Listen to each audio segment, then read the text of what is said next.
السلام علیکم محترم ناظرین، میں ہوں محمد محسن اور آپ دیکھ رہے ہیں بریز آف نالج۔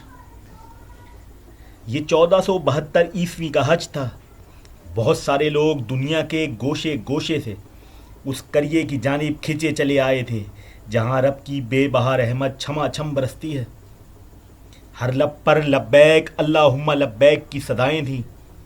لوگ اپنے رب کے حضور اپنے گناہوں پر نادم اور شرمندہ تھے اور رو رو کر مغفرت کی بھیک مانگتے تھے۔ انہی خوش نصیب لوگوں میں ایک عاشق رسول صلی اللہ علیہ وسلم تھے جو افغانستان سے آئے تھے اور بہت بے قرار تھے۔ حج کے ارکان پورے ہو چکے تھے، اب قافلوں نے سوئے طیبہ کی طرف کوچ کر جانا تھا اور دیار حبیب صلی اللہ علیہ وسلم کو اپنی جیتی آنکھوں سے دیکھنا تھا اور من کی پیاس بجھانا تھی۔ ان خوش نصیب لوگوں کو پتہ تھا کہ یہ وہی مقام ہے جہاں پر مرادیں پوری ہوتی ہیں، یہاں کسی کا دل نہیں توڑا جاتا۔ وہ عاشق رسول صلی اللہ علیہ وسلم بھی بہت بے قرار اور مضطرب تھے۔ آپ نے اپنے وطن میں ایک نعت شریف لکھی تھی اور آپ کی خواہش تھی کہ اس نعت شریف کو سرکار صلی اللہ علیہ وسلم کو ان کے روضے پر کھڑے ہو کر خود سناؤں گا۔ ان عاشق رسول صلی اللہ علیہ وسلم کا نام مولانا اماد الدین نور الدین عبد الرحمن جامی تھا۔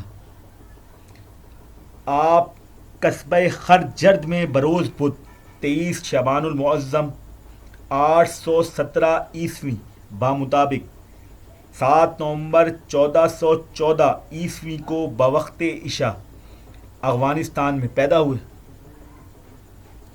آپ اپنا تعارف اس طرح کرایا کرتے تھے۔ آپ کہا کرتے تھے، یا رسول اللہ صلی اللہ علیہ وسلم، جامی کا نام آپ کے دربار کا سگ ہوتا تو آپ کی زبان پر کبھی کبھی آ جاتا۔ آج قافلے نے مکے کی حدود سے نکل جانا تھا۔ صبح کی نماز حرم شریف میں ختم ہو چکی تھی۔ لوگ ناشتہ وغیرہ کر کے اپنے کارواں کے ساتھ سوئے طیبہ کی طرف خوشی خوشی چل پڑے تھے، مگر ابھی مکے کی حدود ختم نہیں ہوئی تھی کہ سرکاری سپاہیوں نے قافلے کو گھیر لیا اور جامی رحمت اللہ تعالیٰ علیہ کا نام لے کر پکارا تو آپ قافلے سے باہر آ گئے۔ سپاہیوں نے آپ کو مدینہ طیبہ نہیں جانے دیا اور باقی قافلے کو جانے دیا۔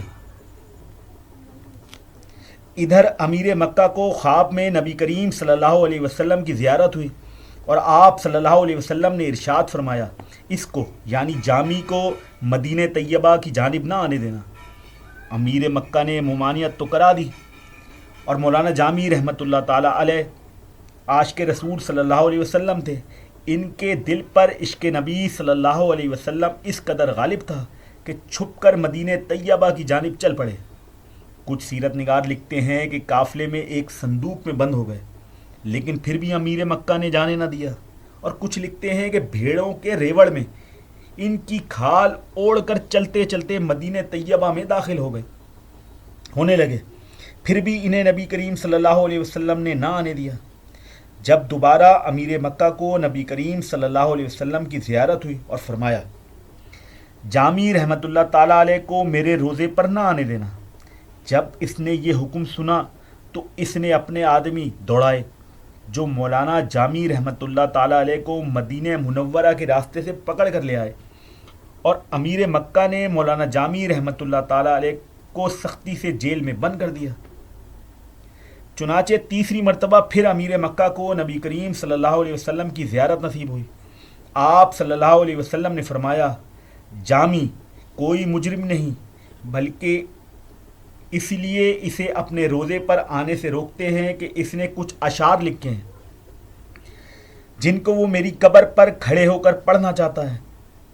اگر یہ مدینہ طیبہ پہنچ گیا اور میری قبر انور پر حاضر ہو کر اس نے یہ اشعار پڑھے تو مجھے قبر انور سے نکل کر مصافحہ کرنا پڑے گا۔